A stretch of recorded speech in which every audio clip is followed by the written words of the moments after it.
सच्चाई सच छुपने नहीं देंगे। देख रहे हैं देश की सच्चाई। आज बेगूसराय के प्रखंड में हम लोग कैथ पंचायत में पहुंचे हुए हैं और यहाँ जो समस्या है इस समस्या पे बात करेंगे। कैथ पंचायत के ग्रामीण हमारे साथ हैं और वर्तमान जैसे कि आप लोग देख रहे थे हमें बिहार पंचायती चुनाव राज्य को लेके हम तमाम पंचायतों का तस्वीर आपको दिखा रहे थे बारी बारी से कि वर्तमान सरकार के तरफ से जो कहता है कि डिजिटल इंडिया और स्वच्छ भारत हम बना रहे हैं, लेकिन ये सदर विधानसभा में ही ये बेगूसराय प्रखंड में ये कैथ पंचायत है और कैथ पंचायत है, बरेठ गांव बताया जा रहा है, कैथ पंचायत है। और यहाँ देखिए सोयाबीन की खेती यहाँ लगाते हैं यहाँ के लोग और फसल उपजाते हैं, लेकिन इस बार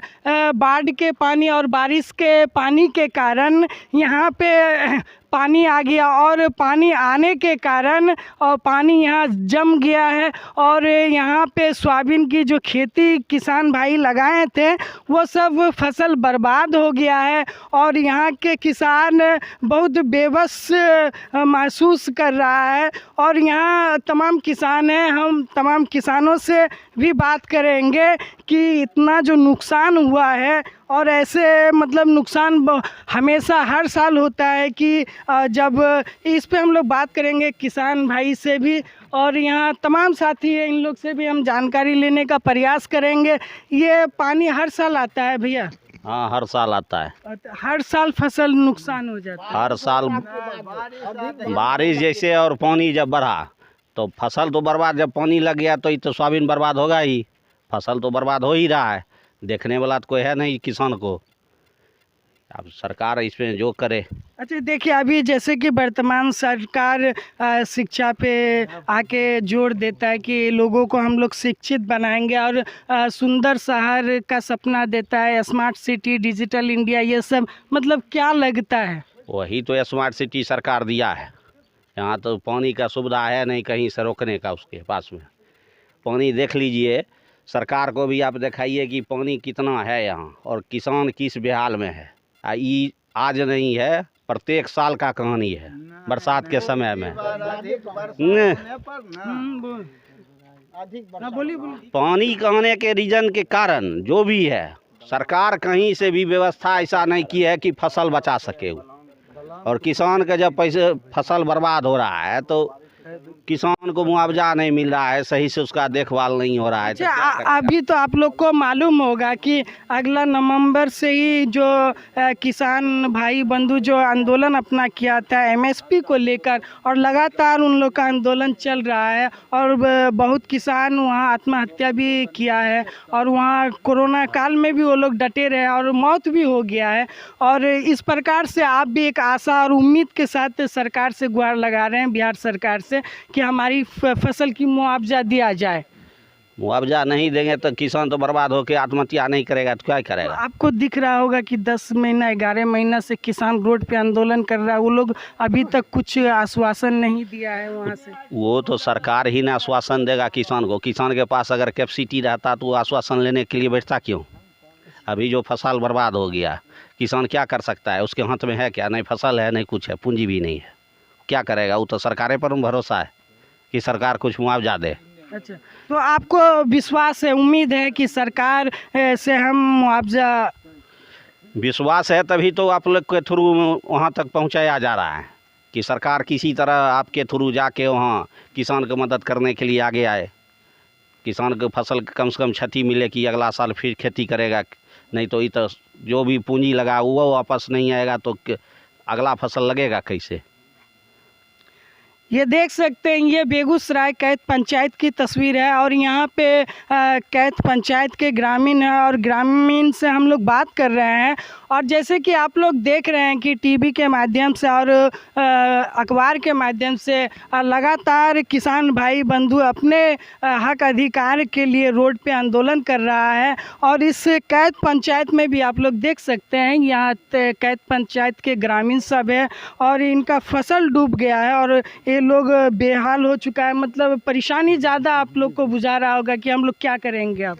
और हम लोग जो है 8 तारीख को ही आवेदन किए थे, जिसमें 2300 एकड़ सोयाबीन का हम लोग यहाँ से आवेदन किए थे। और उस आवेदन में अभी तक कोई भी पदाधिकारी यहाँ पर निरीक्षण करने के लिए भी नहीं आए कि यहाँ का जो कैथ पंचायत का ये फसल जो बर्बाद हुआ, ये पूरा यहाँ जो 2300 एकड़ का हम लोग दिए थे, और कर्मचारी के निरीक्षण करने के बावजूद भी कोई भी पदाधिकारी इसका निरीक्षण करने के लिए नहीं आए कि क्या फसल है नहीं है। और सोयाबीन जो अभी हमारे लोग के यहाँ है वो पूरा तो एकदम बर्बाद हो ही चुका है। और जो सोयाबीन पहले भी था वो भी सोयाबीन काला होकर के सड़ गया, जिसका आज भाव हम लोग को कुछ भी नहीं मिल रहा है। 2000, 2500, 1500 के रेट में महाजन लेने के लिए आते हैं, और वह भी सोयाबीन हम लोग के हाथों से निकल गया। इसलिए कोई भी पदाधिकारी इस पर न कोई कार्रवाई कर रहे हैं और न कोई देखने के लिए। हम 8 तारीख को ही इसका आवेदन किए थे। 2300 एकड़ हमारे कैथ पंचायत का सोयाबीन सब एकदम डूब करके ख़त्म हो गया है, जिसमें एक भी दाना नहीं है। और जो भी दाना है, 1-2 आना जो दाना भी है, वो सब काला होकर सड़ गया है। एक भी फसल हमारे लोग किसान को, या जो ठेका मजदूरी कर रहे हैं किसान, उनको भी एक भी नहीं है। 4000 रुपये, 3200 रुपये 30 किलो हम लोग बुआई करने में लगाए हैं, मगर इसका हम लोग को ना बीज का दाम निकला, ना हम लोग को कोई जुताई का दाम निकल रहा है, ना इसमें कोई मजदूर जो लगाए उसका दाम निकल रहा है। हम लोग किसान को एकदम पूरे तरह से हम इस सब फसल से, और इस बलान का जो पानी आता है इस बार तो बहुत ज़्यादा मात्रा में आ गया। जैसे ही फूल पर सोयाबीन चढ़ा उसी समय से इस बलान का पानी ने सोयाबीन को एकदम पकड़ के ख़त्म कर दिया। और बलान का पानी आते ही हम लोग का इस बार बहुत ज़्यादा मात्रा में क्षति हुआ है, जो हम लोग 2300 एकड़ तो वर्तमान सरकार से क्या मांग करना चाहिए? वर्तमान सरकार से हम यही मांग करना चाहते हैं कि हम जो कैथ पंचायत के जनता या हमारे जो कर्मचारी के जो निरीक्षण किए हैं उस पर बड़े पदाधिकारी आकर के इसका जांच करें, और जांच करने के साथ हमें इन फसलों का सही मुआवजा दिया जाए। और हम किसान यही साथ साथ यह भी करेंगे, अगर फसलों का मुआवजा नहीं दिया जाएगा तो हम लोग का अनशन यहाँ से लेकर के ब्लॉक स्तर से लेकर के राज्य स्तर तक होगा। अच्छा, मतलब आप लोग देख रहे हैं देश की सच्चाई। यहाँ किसान भाई हमारे साथ थे और इन्होंने कहा कि अगर हमारी समस्या का निदान नहीं होगा तो हम लोग जिला से लेकर राज्य स्तर तक का हम लोग अनशन करेंगे। आंदोलन करिएगा क्या? आंदोलन नहीं, मुआवजा के लिए तो कुछ तो करना ही पड़ेगा ना। 100, 50, 5000, 10,000 जो किसान हैं तो वो तो अनशन पर बैठवे न करेंगे। जिसका फसल बर्बाद हो गया तो मुआवजा के लिए तो बैठवे करेगा ही। सरकार से मांग करेंगे, अब सरकार उस पर क्या निर्णय लेता है तो सरकार पर निर्भर न है।